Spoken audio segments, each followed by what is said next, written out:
Sign it. You're no longer part of this family. Moments after giving birth, before she could even meet her baby properly, her mother-in-law tossed divorce papers onto her hospital bed like a cold verdict. None of them knew she was the hidden heir of a billion-dollar empire, and none of them imagined that a single signature, a single phone call, would turn their world upside down. What do you think she should do next? Comment where you are watching from, and remember to subscribe to support the channel. The dining hall of the Croft estate glowed with warm golden light, yet Amara felt a chill that settled deep inside her chest. She sat at the long mahogany table, 7 months pregnant, surrounded by crystal chandeliers, silver cutlery, and generations of accumulated wealth. None of it felt welcoming. The room carried an air of elegance, but every polished surface seemed to reflect her isolation. Julian sat beside her, dressed impeccably as always. His dark hair was neatly styled, and his posture remained flawless, but his attention drifted elsewhere. He leaned toward Beatrice Hemlock, who had taken the seat directly across from him. Beatrice wore an ivory dress, and a smile meant to appear polite, though her eyes shone with something far too eager. She spoke to him in a soft, lilting voice that demanded his full attention, and he gave it willingly. Amara rested a hand on her belly when the baby shifted. She tried to steady her breathing, but the quiet sting in her chest grew sharper each time Julian laughed at something Beatrice said. She wanted to believe he was merely being courteous, yet the pattern had repeated too many times. Beatrice was the daughter of an influential business family, long considered a suitable match by the Crofts. Now she sat close enough to Julian to brush his sleeve each time she moved. At the other end of the table sat Eleanor Croft. Her posture resembled a queen presiding over a court, every gesture calculated. She kept her smile intact, though her attention rarely left Amara for long. Eleanor had never raised her voice at her daughter-in-law. She had never needed to. Her words were sharp in a far quieter way. So many of our ancestors built this family with great sacrifice, Eleonora began, lifting her glass. They understood the importance of heritage. A strong lineage ensures a strong future. That has always been the foundation of the Croft legacy. The guests murmured in appreciation. Amara felt the familiar tension wrap itself around her ribs. Eleanor's voice carried no hostility on the surface, yet every sentence seemed crafted to remind Amara of her place, or rather, the place Eleonora believed she belonged. Eleonora gestured toward the portraits lining the walls. Each painting displayed a figure with fair skin, light hair, and refined features. Such classic beauty, she said. It has endured for generations. One always hopes these traits pass on. She turned her gaze toward Amara with an expression of perfect calm. I pray the child inherits the most exceptional qualities of the Croft bloodline. The room remained silent for a heartbeat. Amara felt dozens of concealed glances brush against her. She kept her face steady, though her fingers tightened around her napkin. She understood exactly what Eleonora meant. The message was not subtle. The woman simply delivered it with practiced grace. Julian shifted slightly but said nothing. He kept his attention fixed on the table, unable or unwilling to confront the implication. Beatrice lowered her gaze to her plate with a faint smile, as if she had just heard a secret joke. Amara took a slow breath. She wanted to rise, to call out Eleonora's cruelty, but she held herself still. She refused to give them a reaction they might twist into weakness. Dinner ended with polite applause after a short toast from Theodore Croft, the quiet patriarch who rarely intervened in family matters. The guests dispersed into the adjoining rooms. Amara excused herself and walked toward the living room to retrieve her coat. She needed a moment away from the suffocating air. As she approached the study, she heard voices behind the partially closed door. She recognized Julian's tense whisper and Eleonora's composed, icy tone. Be patient, Eleonora said. Once the asset is born, we can resolve the legal burden. Beatrice has waited long enough. Amara froze. The words struck with a force that stole her breath. She did not need to hear more. Eleonora was not speaking of her marriage. She was speaking of her and of the child she carried. A burden, a legal responsibility, a means to secure what they wanted. Her pulse throbbed in her ears. She backed away from the door before either of them noticed her. For a moment she felt as if the floor had vanished beneath her feet. She had suspected their disdain, but hearing the truth spoken aloud stripped away the last remnants of illusion. She walked out of the hallway without a sound. Her legs trembled, but her expression remained controlled. No one noticed the storm inside her. They were too busy laughing, too busy drinking, too busy admiring the polished world that had never welcomed her. That night, in the quiet of the guest room, Amara sat on the edge of the bed with her laptop open. She did not cry. Her eyes held a calm that came from a deeper place, a place forged by years of survival. She typed a single line: "Activate protection protocol." The message was encrypted and sent directly to Elias Thorne, her private attorney. The soft click that confirmed the email was dispatched felt like the final lock closing on a door she would never reopen. Amara barely slept after sending the encrypted email. When dawn finally appeared behind the heavy curtains, she lay still for a moment, listening to the soft hum of the estate's heating system. The Croft house always felt too quiet, as if the walls were trained to keep secrets. Her thoughts drifted back to a time when silence had felt different, not suffocating but necessary. It carried her to the beginning, long before she became a Croft. She had grown up without a family, moving through the foster system until she learned not to expect permanence. The house has changed, the faces changed, and yet the routine remained the same. She found refuge in the public library near one of the group homes. The computers were old and slow, but they offered her a world that did not judge her background or her appearance. She taught herself to code by watching free tutorials and reading borrowed books. The librarians often glanced at her with a mix of worry and admiration, because she spent hours typing lines of code with an intensity far beyond her age. As she grew older, the library became her greatest ally. She created small programs that solved simple problems for local shops. She earned enough money to buy secondhand equipment, which allowed her to start building bigger ideas. Aurasphere began as a dream scribbled on torn notebook pages. She wanted to create sustainable energy systems that anyone could access, especially the communities she came from. Her determination turned the dream into a blueprint and later into a company that attracted global attention. By the time she reached her 20s, Aurasphere was valued in the billions, and investors called her a visionary. Success, however, did not protect her heart. Her first love, a man named Damon, had seemed supportive and gentle. He admired her intelligence and claimed he wanted to build a future with her.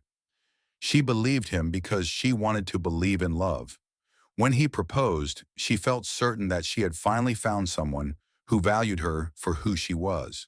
The truth surfaced only because an employee overheard Damon bragging to a friend about the assets he expected to access through marriage. The betrayal cut deeper than anything she had experienced. She ended the relationship that same night and never saw him again. But the wound shaped every decision she made afterward. It was after that heartbreak that she chose to hide her identity. She created a modest work profile as a freelance data analyst. She kept her appearance simple and her lifestyle discreet. She wanted someone who saw her heart before her net worth. Someone who loved her without the shadow of her empire. She built walls to protect herself, hoping the right person might someday earn the right to step inside. She met Julian at an independent art exhibition in the city. The gallery was crowded, but his presence caught her attention immediately. He stood in front of a painting with his hands behind his back, speaking about texture and symbolism with a sincerity that felt refreshing. He looked elegant in a soft gray suit, and his expression suggested a quiet curiosity about the world. When he turned and noticed her listening, he smiled in a way that felt warm rather than calculated. They spoke for nearly an hour about art, technology, and the strange ways people navigate privilege. He never asked about her background or her job. He seemed to enjoy her company for what it was. Amara allowed herself to hope. Julian appeared different from the men who coveted her money. He seemed gentle, thoughtful, and uninterested in material gain. When their relationship developed, she believed she had found the love she once feared she would never experience again. A soft vibration from her phone brought her thoughts back to the present. The message displayed a secure link. She pressed it, and Elias Thorne appeared on the screen. Elias was her private attorney, a composed and sharply intelligent man in his mid-30s. His loyalty to her had never wavered. He adjusted his glasses before speaking. "Good morning, Amara. I received your message. Are you safe?" "I am fine," she replied. Her voice remained steady, though her emotions churned inside. We need to move forward. What is the status? Everything is in place, Elias said. We finalized the prenup months ago, including the infidelity clause you requested. The trusts have been established under your terms. Croft Industries is still under financial surveillance. Their liquidity is worsening each quarter. Amara nodded slowly. I suspected as much. You prepared for the worst long before today, Elias added. You did the right thing. She closed her eyes briefly. The events of the dinner replayed in her mind. Julian's distance, Beatrice's smug presence, and Eleanor's cruel precision. The memory of the conversation she overheard threatened to shake her, but she forced herself to remain calm. Continue with the plan, she said. No delays. Understood, Elias replied. Contact me if anything changes. When the call ended, Amara sat in silence. She felt the baby move, and she placed a hand over her stomach, grounding herself. She was not weak. She had never been weak. Her past had taught her to survive, and her intellect had taught her to prepare. Whatever the Crofts believed they could take from her, they would soon learn the truth. She rose from the bed with a clarity that dissolved the remnants of her fear. The woman she used to be had survived worse. The woman she had become would not break. The celebration took place in the sunroom of the Croft estate, a space filled with soft pastel decorations and towering floral arrangements. The room was bright and cheerful, but the warmth felt artificial to Amara, as if every ribbon and balloon had been placed to hide something darker underneath. She had not been consulted about the event. When she arrived, she discovered that Eleanor and Beatrice had planned every detail without her knowledge. Dozens of guests filled the room, all of them friends and associates of the Croft family. Their conversations blended into a gentle hum that felt strangely distant to Amara. She took a seat near a round table covered in neatly wrapped gifts. Each package bore a pristine white tag that read, "For the Croft heir." None of them mentioned her name. Beatrice stood at the center of the room, greeting guests with a confidence that bordered on arrogance. She wore a fitted lilac dress that complemented her light features, and her hair fell in gentle waves over her shoulders. She introduced herself with an ease that suggested she belonged in this role. Guests laughed with her, complimented her, and asked for updates about the baby. Some even rested their hands on her arm as if she were the expectant mother. Meanwhile, Amara sat quietly, her hands resting on her belly. She felt the baby shift inside her, reminding her of the life she carried, the life these people seemed determined to erase from her identity. She tried to offer polite smiles whenever someone acknowledged her, but most interactions lasted only a few seconds before attention returned to Beatrice. Julian arrived moments later. He scanned the room, and when he spotted Beatrice, his expression brightened. He walked toward her, exchanging a brief greeting with two older guests. He did not look at Amara until Beatrice turned and waved her over with a cheerful smile. Julian, you should congratulate Amara, Beatrice said, her tone sweet but dripping with insincerity. Julian glanced at Amara. You look well, he said. His voice lacked warmth. His eyes drifted back toward Beatrice almost immediately. Amara kept her reply short. Thank you. As Julian and Beatrice continued to talk quietly, Amara noticed something glimmering around Beatrice's neck. A delicate diamond necklace lay above the neckline of her dress. The design was unmistakable. Amara felt her pulse quicken. She recognized it instantly because she had once admired it inside a small boutique and later purchased it as an anniversary gift for Julian.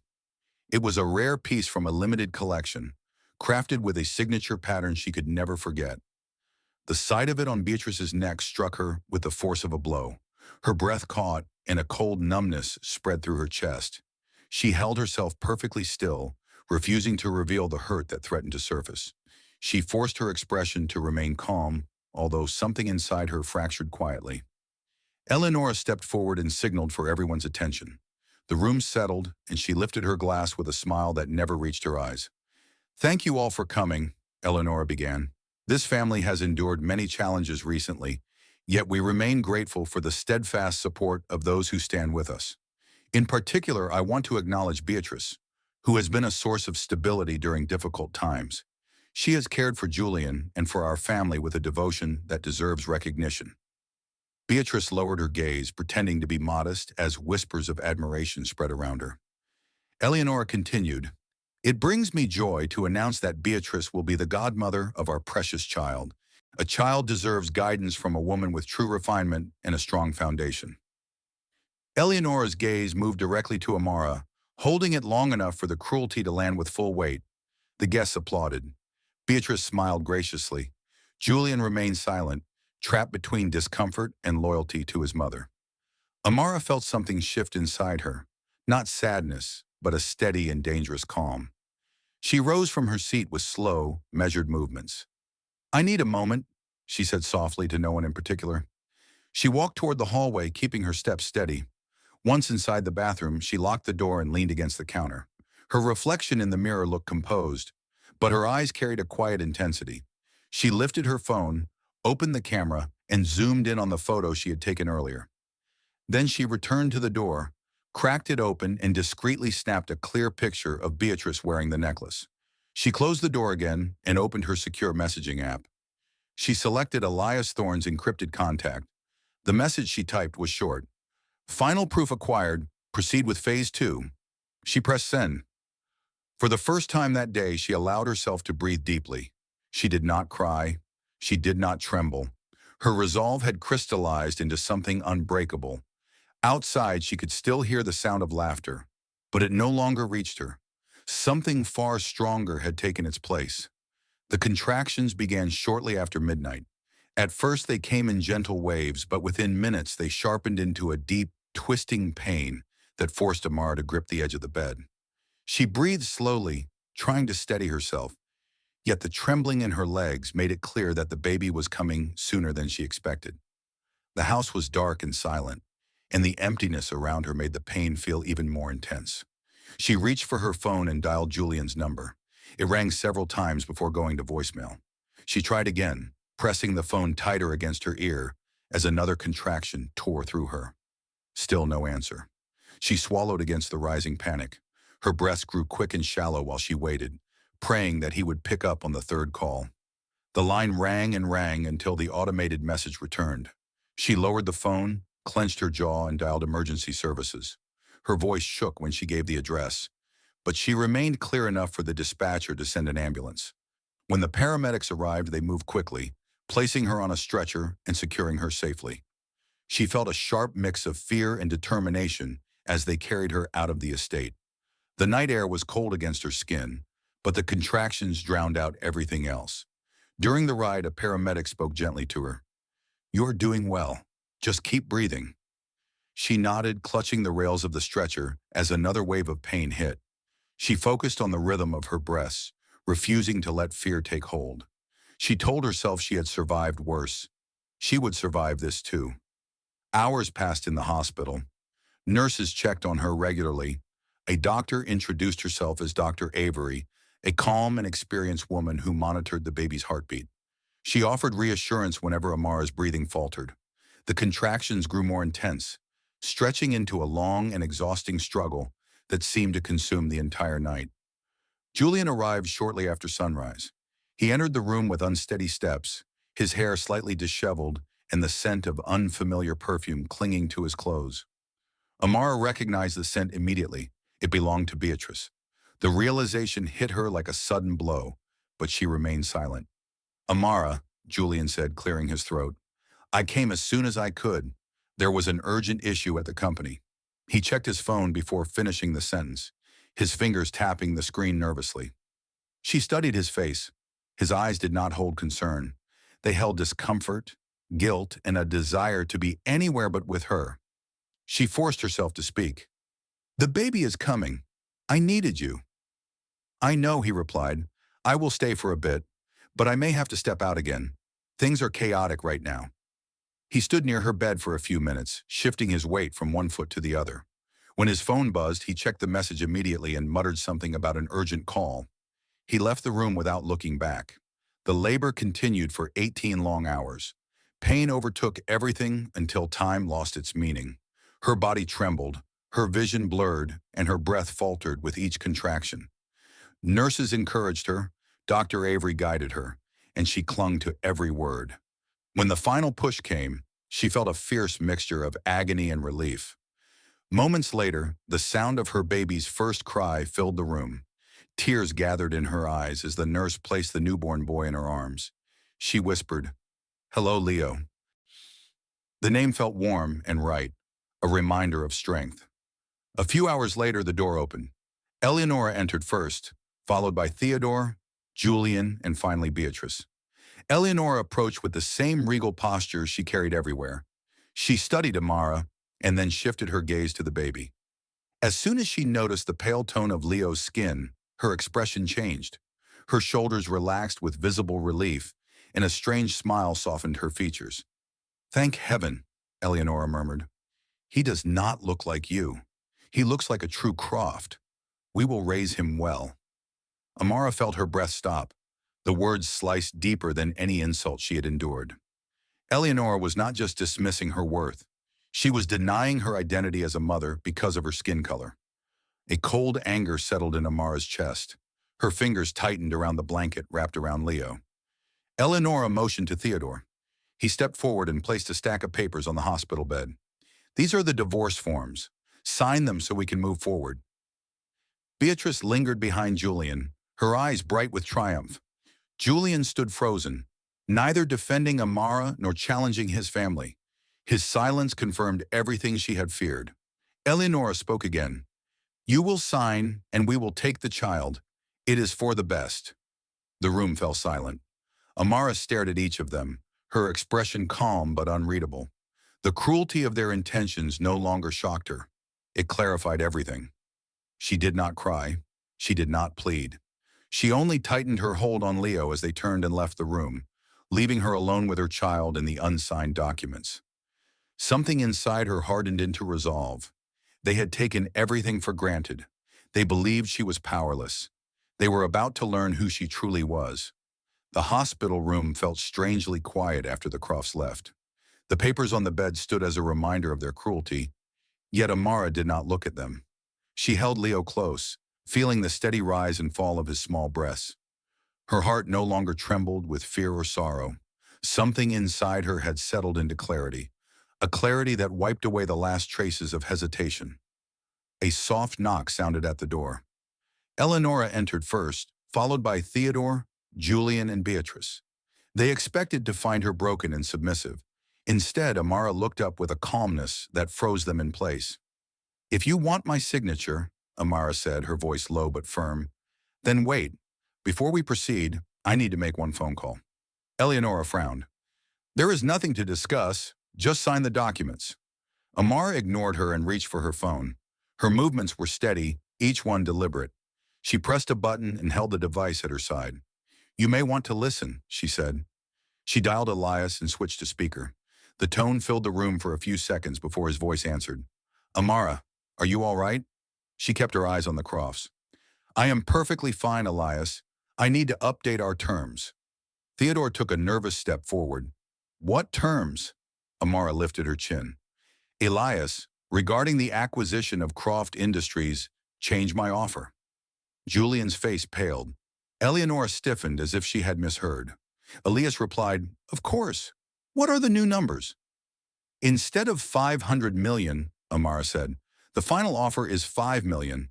They have 24 hours to accept or prepare for bankruptcy." Shock erupted across their faces. Theodore's mouth opened in disbelief. Eleonora's grip tightened around her handbag. "Are you out of your mind?" Eleonora snapped. "Do you know who you are speaking to?" Amara's voice remained calm. "I do, which is why I suggest you listen carefully." She ended the call and turned her attention to the room. She shifted Leo gently into the crook of her arm, then faced Theodore and Eleonora with unshakable composure. "Let me introduce myself properly," she began. "My name is Amara Vance, founder of Aurasphere Technologies. I am the woman your executives have been begging to meet for an entire year, hoping I might rescue your collapsing company. I declined because I do not invest in sinking ships." Silence fell like a heavy curtain. Theodore staggered back a step. "You cannot be serious." "I am very serious," Amara said. "Aurasphere could have saved you, but now I will simply purchase what remains." Eleonora's voice cracked. "You deceived us." Amara met her gaze without blinking. "You never asked who I was. You only asked what I was worth to you." Beatrice shifted uncomfortably. To her surprise, Amara turned to her next. "Beatrice," she said, "you look lovely today. The necklace suits you." Beatrice froze. She reached instinctively for the pendant. Amara unlocked her phone and tapped the screen. A video began to play, projected clearly for everyone to see. The footage showed Beatrice entering a private apartment, Julian following her minutes later. Their movements left nothing to imagination. "This video came from one of my security cameras," Amara explained. "I recognize the necklace because I purchased it as an anniversary gift from my husband. It is currently listed under misappropriated assets, and my lawyer will send you the appropriate notice tomorrow."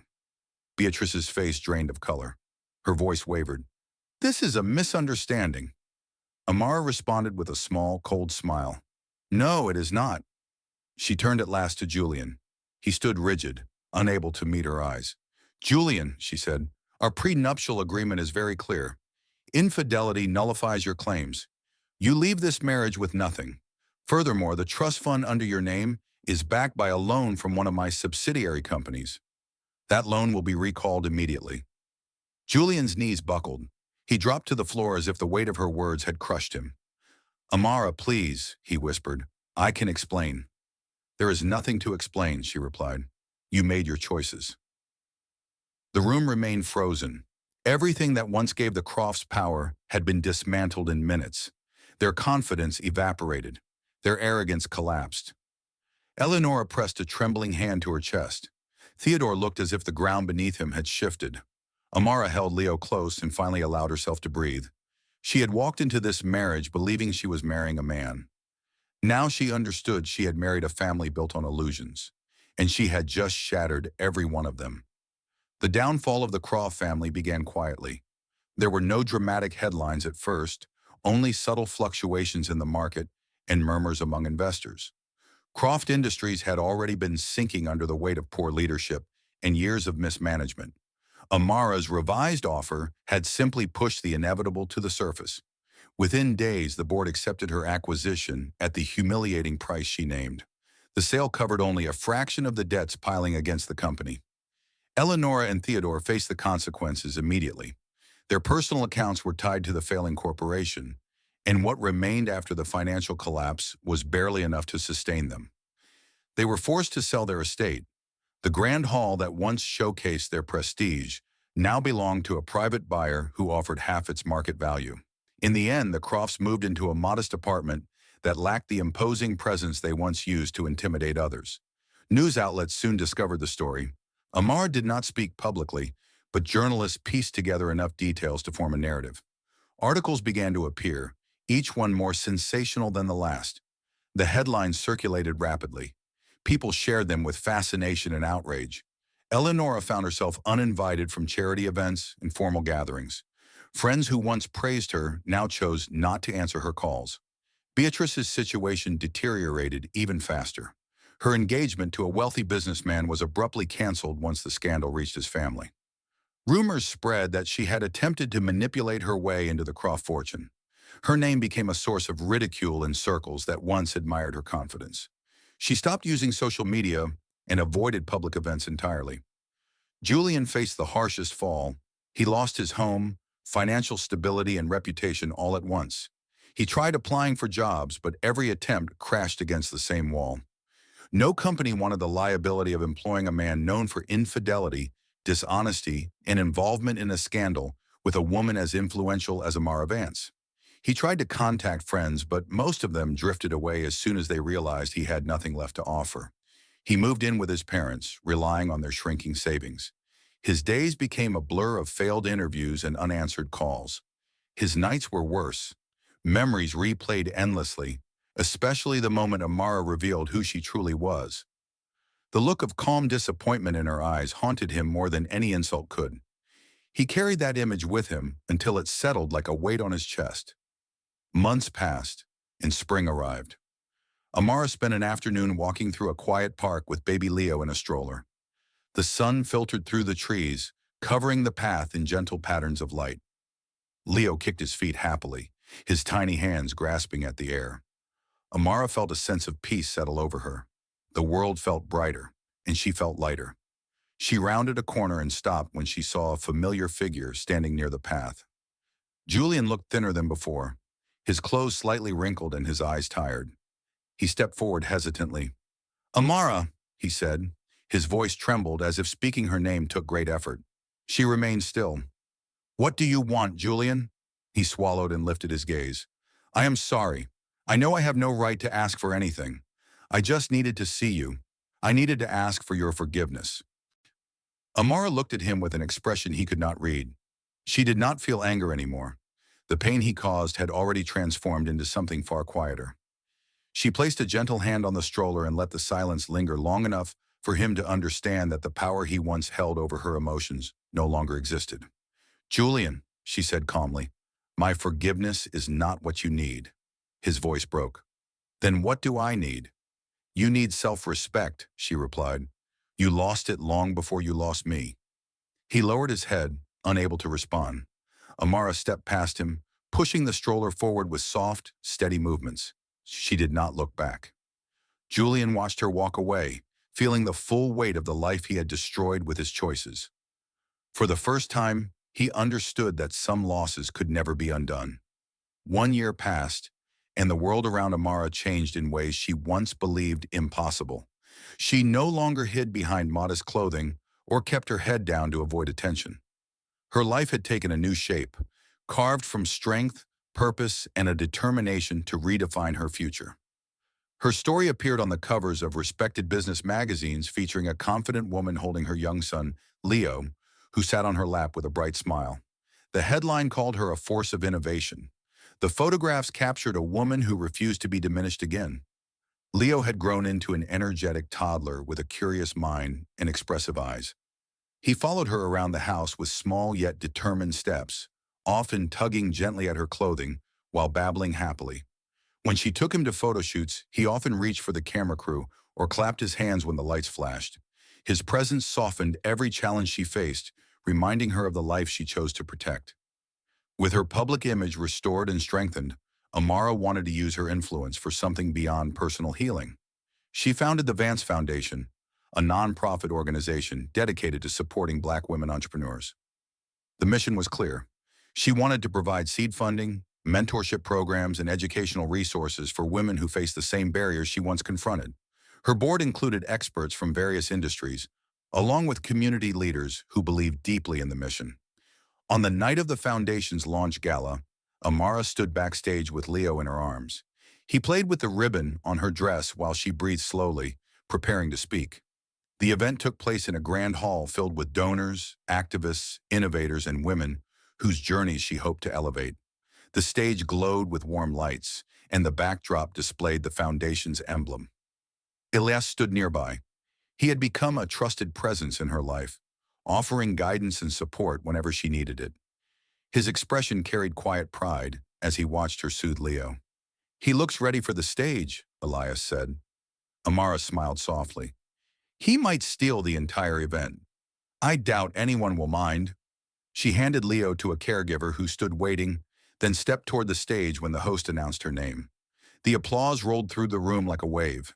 As she approached the podium, she felt no fear, only a calm sense of purpose. The audience settled, and she began to speak with a voice that carried clearly across the hall. "Thank you all for being here. Tonight marks the beginning of something I wish had existed when I was younger, a space where women can step forward without apology, without fear, and without having their worth questioned, simply because of where they came from." The room grew quiet, hanging on her words. "When I was building my company, many people doubted me. They judged my background before they learned my capabilities. That doubt shaped me, but it never defined me. Your value does not depend on the people who fail to recognize it. It is built by your own hands, your own mind, and your own heart." Some audience members nodded, and a few wiped their eyes. Never allow anyone to convince you that you are unworthy because you do not fit their expectations. You deserve the space you take up. You deserve to rise. When the applause came, it was thunderous. She stepped back, overwhelmed not by pride, but by gratitude. She saw in the crowd women who saw themselves in her story. She saw hope beginning to take root. After the event, Amara returned home with Leo. Their new house was warm and filled with touches that reflected her personality rather than the expectations of others. Toys rested in woven baskets, framed photos lined the shelves, and the soft glow of lamps made each room feel comforting. Leo giggled as she set him down, running toward his blanket in the living room. She chased him playfully, lifting him into her arms as he laughed. The sound filled the house, blending with her own laughter until every shadow felt far away. A knock sounded at the door and she opened it to find Elias holding a small gift bag. He stepped inside, smiling as Leo ran toward him. "I brought something for him," Elias said. Leo reached for the bag eagerly, and Amara laughed as she helped him open it. Inside was a soft stuffed lion. Leo pressed it to his chest immediately. "He seems to approve," Elias said. "He loves it," Amara replied. They settled into the living room, talking easily. There was no tension, no unspoken expectations, only comfort and trust. Amara did not think about romance. She did not rush toward anything. For now, she welcomed the quiet companionship. As the evening light faded, she watched Leo play with his new toy. A sense of peace washed over her. She had survived cruelty, betrayal, and loss, yet she stood stronger than before. Her revenge had not been destruction, it had been rebirth. The sweetest victory was the life she built, one the Crofts could never reach. Thank you for listening to Amara's story. Her journey of strength, courage, and self-worth reminds us that no one can define our value except ourselves. What did you think of everything she went through? I would love to hear your thoughts, so feel free to share them in the comments below. Your voice matters here. If you enjoyed this story and want more powerful journeys like Amara's, please remember to like, subscribe, and support the channel. Your engagement helps us bring more stories to life. Thank you again for being here.